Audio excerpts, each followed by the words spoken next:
أعوذ بالله من الشيطان الرجيم. بسم الله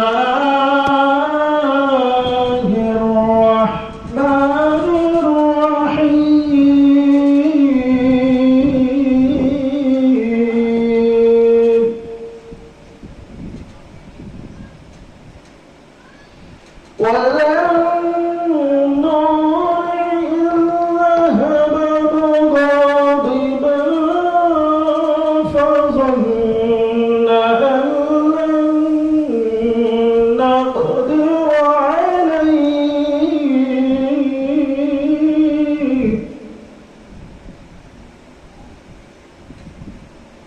فنادى في الظلمات أن لا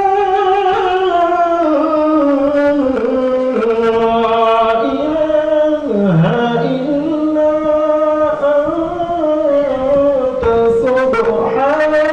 أنت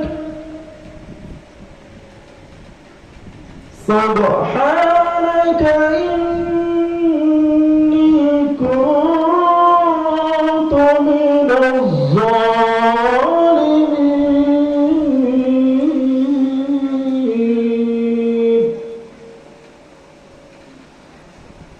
فاستجبنا له ونجيناه من الغم وكذلك ننجي المؤمنين.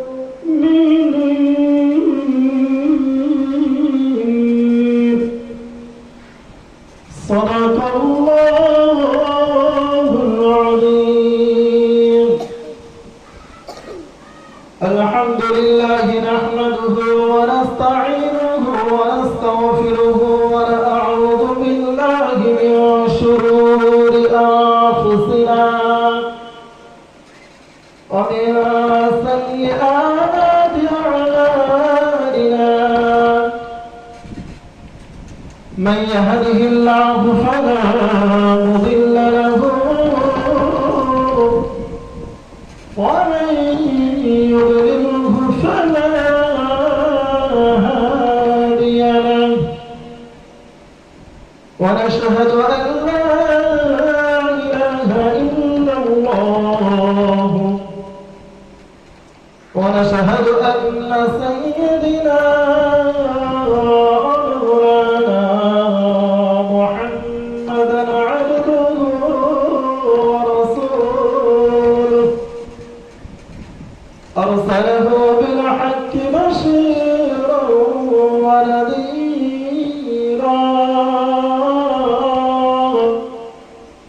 وداعيا إلى الله بإذنه وسراجا منيرا. أعوذ بالله من الشيطان الرجيم. بسم الله الرحمن الرحيم. وعباد الرحمن الذين يمشون على الأرض هونا وإذا خاطبهم الجاهلون قالوا سلاما. والذين يبيتون لربهم سجدا وقياما. صدق الله العظيم. إن الله وملائكته يصلون على النبي. يا أيها الذين آمنوا صلوا عليه وسلموا تسليما. اللهم صل على سيدنا مولانا محمد وعلى آله مولانا محمد اللهم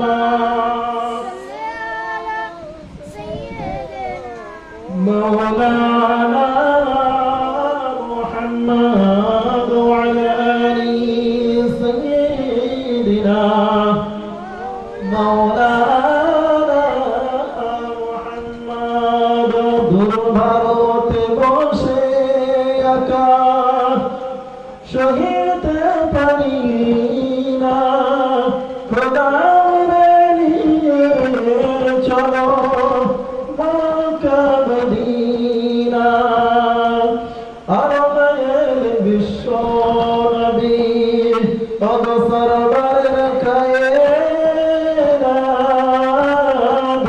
তিনি হরে খোদার হাবিব দরুদ পড়ো তাহার নাম আবু জেহেল নবীর তরে একটি দোয়া করিল আবু জেহেল কোয়া খুঁড়িয়া নিজের কুয়ায় পড়িল আবু জেহেল বলে মুহাম্মদ তুমি আমায় তোলো না মারব তোমার খোদার হুকুম তোমার কালিমা দেশের গড়ি ফুরিয়া গেল কেউ তুলিতে পারল না দয়ার নবী জাত বাড়িয়া আবু জেহেলকে তুলিল আবু জেহেল বলে মুহাম্মদ তুমি বড় জাদুকর মানব না খোদার হুকুম মানব কালিমা দুর্বারতে বসে একা সহিতে পারি না খোদা মরে নিয়ে চলো মক্কা মদিনা আল্লাহুম্মা সাল্লি আলা সাইয়্যিদিনা مولانا محمد وعلى آله سيدنا مولانا محمد لا إله إلا الله لا إله إلا الله لا إله إلا الله محمد رسول الله حسبي ربي جل الله ما في كلبي غير الله نور محمد صلى الله لا إله إلا الله لا إله إلا الله لا إله إلا الله محمد رسول الله صلى الله عليه وسلم حاضرين مجلس শ্রদ্ধা সম্মানিত মুসল্লিবৃন্দ বয়োজ্যেষ্ঠ চাচাজিরা ছোট্ট ছোট্ট ভবিষ্যতের খেলাড়ি বাচ্চারা পর্দানিশের মা ও বোনেরা সর্বাগ্য সর্বপ্রথমে সেই মহান স্রষ্টার প্রতি যিনি মহিয়ান গড়িয়ান সর্বশক্তিমান অনন্ত অসীম দয়ালু কি বাবা জীব যাহার করে গুণগান যাহার বিনা অনুমতিতে চন্দ্র সূর্য উদিত হয় না অস্ত যায় না ভক্তি ভালোবাসার সহিত তার প্রশংসা করি সকলেই বলি আলহামদুলিল্লাহ লক্ষ কোটি দরুদ রাসূল আকরাম সাল্লাল্লাহু আলাইহি ওয়াসাল্লামের প্রতি আল্লাহর কাছে লাখ কোটি শুকর যে আল্লাহ পাক রব্বুল ইজ্জত এই জলসার ময়দানে আমাদের গুটি কয় মানুষকে হাজির করিয়াছে। আমরা যারা এই জায়গায় বসে আছি কিন্তু আমরা কামিয়াবির জায়গা না শয়তানের জায়গা? এখানে কামিয়াবি পাবে, যারা বাজারের মধ্যে ঘুরছে তাদের মতন নাকি না? কথা বলছো না? তাহলে আমরা গুনাহ থেকে হেফাজত হয়ে আছি। এই জন্য যারা রাস্তাঘাটে ঘোরাফেরা করছো, এত সুন্দর জলসা, যে আমরা জলসার উদ্দেশ্য আমাদের ছেড়ে ইহকাল ছেড়ে পরকালের জগতে যারা চলে গিয়েছে তাদের জন্য সারা রাতের পরে যে আমরা ফজরের কিছু ওয়াক্ত আগে সুবহে সাদেকের সময় দোয়া করি, আল্লাহ পাক তাদেরকে যদি মাগফিরাত দান করে, সেই উদ্দেশ্যই তো। তাহলে আমরা সেই উদ্দেশ্যই জলসা করছি, ঠিক না? যদি মনে করি যে আমরা লোক দেখানি জলসা দিচ্ছি কিন্তু বেকার, কিন্তু কোনো ফায়দাই হবে না, কোনো ফায়দা হবে না। এই জন্যই প্রত্যেকটা মানুষের নিয়ত কিন্তু এক, কাকে খুশি করতে হবে? আল্লাহকে। বান্দাকে খুশি করা যাবে? যাবে না। প্রত্যেকটা মানুষকে, সে ছোট হোক বড় হোক, ভালো কাজ করব একমাত্র আমি আল্লাহর জন্য। যদি আমার আল্লাহর জন্য হয় তাহলে সেইটা কবুল হয়ে যাবে, সেটা ছোট হলেও আল্লাহ কবুল করে নেবে। আর যদি তোমার এই বড়, যত বড় করো না কেন, যদি বান্দার দেখানো হয়ে যায় তো আল্লাহর দরবারে কিছু হবে না। এই জন্য আমরা জলসার ময়দানে চলে আসি সকলে। আমি কালাম পাক থেকে ছোট্ট একটা আয়াত পড়েছি, অল্প সময়ের মধ্যে শেষ করব। আল্লাহ পাক যদি যতটুকু বলাবে এই জবান থেকে ততটুকুই বলবো। আল্লাহ পাক পবিত্র কালাম পাকের মধ্যে বললেন, ওয়া ইবাদুর রহমান আল্লাযীনা ইয়ামশুনা আলাল আরদি হাওনা। যারা আল্লাহর প্রকৃত মাহবুব হবে, প্রকৃত রহমানের গোলাম যারা হবে, আল্লাহ প্রকৃত মাহবুব, তাদের গুণ হবে সততা। তার মধ্যে হয়তো আমি দুটো বলবো।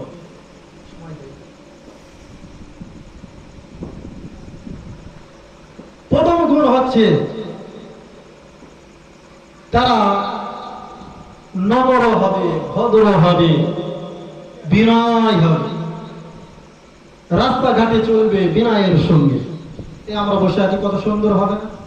এটা কি একটা বিনয়ের ইয়ে পাওয়া যায় কিনা?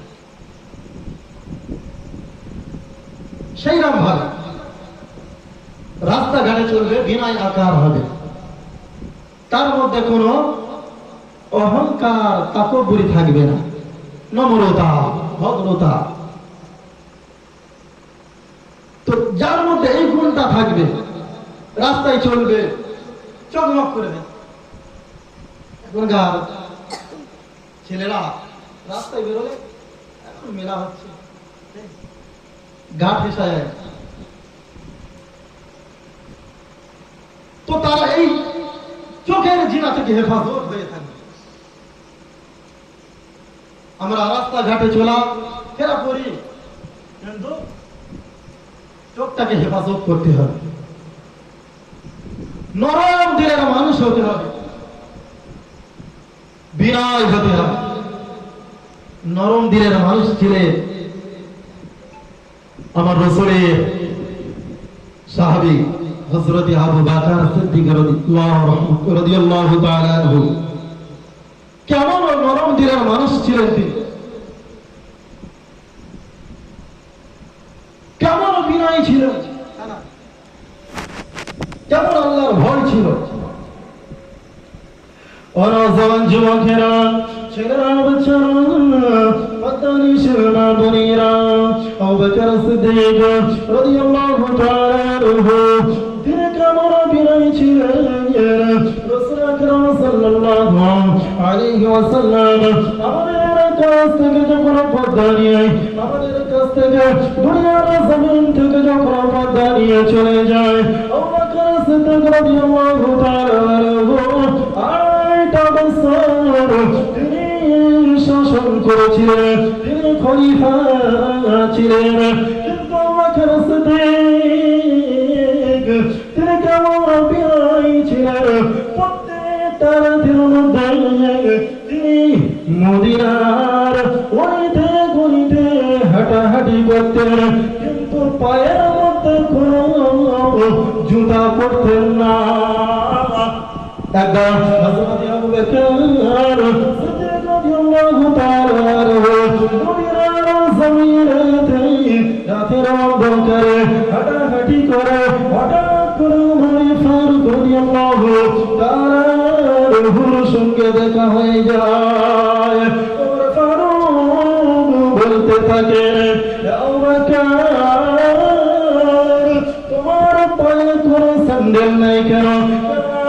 মদিনার গলিতে গলিতে পাটকেল পড়ে আছে, হয়তো তোমার পাটা কেটে যেতে পারে। আবু বকর সিদ্দিক রাদিয়াল্লাহু তাআলা কে বললেন, হে আবু বকর তুমি কেন পায়ে স্যান্ডেলটা পরো নাই? মদিনা গলিতে গলিতে ঘুরতে পায়ে স্যান্ডেল পরতেন। ওমর ফারুক রাদিয়াল্লাহু তাআলা আনহু নিজের পা থেকে জুতোটা খুলে আবু বকর সিদ্দিক রাদিয়াল্লাহু তাআলা আনহুকে দিচ্ছে। সেই সময় আবু বকর সিদ্দিক রাদিয়াল্লাহু তাআলা আনহু বলতে শুরু করে দিলেন, হে ওমর তুমি মনে করেছো আমার কি জুতা নাই? না না, আমার জুতা আছে, আমি এই জন্যই পরি নাই। আমি যদি জুতা পরে মদিনার গলিতে হাঁটি, আমার যদি ওই জুতার আওয়াজে আল্লাহর নবীর সাহাবীরা সকলে ঘুমিয়ে আছে, তাদের যদি ঘুমটা ভেঙে যায়, তাদের যদি ঘুমটা নষ্ট হয়ে যায়, কাল কিয়ামতের দিন মাহশরের দিনেতে আল্লাহর কাছে ঘোরাতে আমাকে দাঁড়াতে হবে। আমি আল্লাহর সামনে কেমন মুখ দেখাবো? একটু জোরে বলুন না সুবহানাল্লাহ। কেমন বিনয় ছিল, খলিফা ছিল। আর আমাদের পাতি নেতা তাদের দেশ দেখলে এই দেশের মধ্যেও অহংকারী ভাব আছে, আছে কিনা? এই আমি দেশটা পড়েছি, অনেকে আছে কি দেশের মধ্যে অহংকার আছে কিনা? হ্যাঁ, তো তার মধ্যে তিনি খলিফা 2.5 বছর শাসন করেছিলেন। তো তার মধ্যে বিনয়টা কেমন ছিল, তিনি কেমন নরম দিনের মানুষ ছিলেন।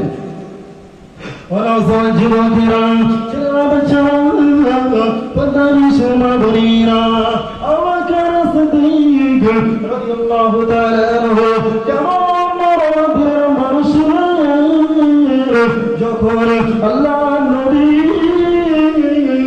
জাহান্নামের বর্ণনা শোনাতেন, আল্লাহ নবী যখন জাহান্নামের বর্ণনা করতেন, আবু বকর চোখ থেকে পানি নয়নে বেরিয়ে যেত, নয়নে কাঁদতে থাকতে। যখন আল্লাহ নবীর বর্ণনা দিয়ে দেওয়া হয়ে যেত, তিনি মদিনা থেকে বার হয়ে চলে যেতেন ফাঁকা ময়দানে, জঙ্গলের ভিতরে, জঙ্গলে গিয়ে গাছের সামনে দাঁড়িয়ে দাঁড়িয়ে তিনি বলতেন, হে গাছের পাতাদের সঙ্গে কথা বলতেন, তুমি যদি আমার হতে আর আমি যদি তোমার মতন গাছ হতাম, তাহলে হয়তো আমাকে কোনো গরুতে, হয়তো উঠে, হয়তো হরিণে, হয়তো কোনো ছাগলে মুড়িয়ে খেয়ে তো তোমাকে তো আল্লাহর কাছে হিসাব দিতে হবে না। আমি আবু বকর, আমাকে কিন্তু আল্লাহর কাছে হিসাব দিতে হবে। বলতে ঘাস, কোন রেওয়ায়তে আছে ঘাসকে বলতে ঘাস, কত তোমাকে হয়তো ছাগলে মুড়িয়ে খেয়ে নেবে, তুমি শেষ হয়ে যাবে, কিন্তু আমি আবু বকর, আমাকে আল্লাহর সামনে দাঁড়াতে হবে, আমার জবাব দিতে হবে। প্রত্যেকটা মানুষকে আমাদের জবাব দিতে হবে, কি হবে না হবে? তো তিনি এইরাম বলতে, তার কেমন আমল ছিল, হ্যাঁ আমল কেমন ছিল?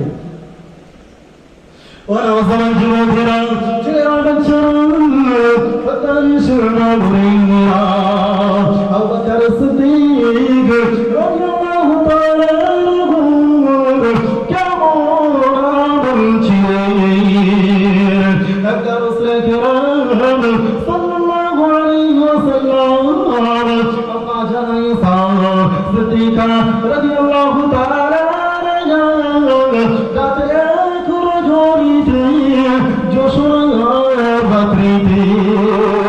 রাসূলুল্লাহ সাল্লাল্লাহু আলাইহি ওয়াসাল্লামের সঙ্গে বসে আছে আর আকাশের দিকে দেখতে আছে, তাকে আকাশের দিকে দেখতে থাকে। আর আম্মা জান আয়েশা সিদ্দিকা রাদিয়াল্লাহু তাআলা আনহা বললেন, ইয়া রাসূলুল্লাহ, ইয়া হাবিবাল্লাহ, অগণিত তারা দেখা যায়, আপনার কোন সাহাবা আছে যে এই অগণিত তারার মতন তার আমল আছে? আল্লাহ রাসূল বললেন, হ্যাঁ আছে। বললেন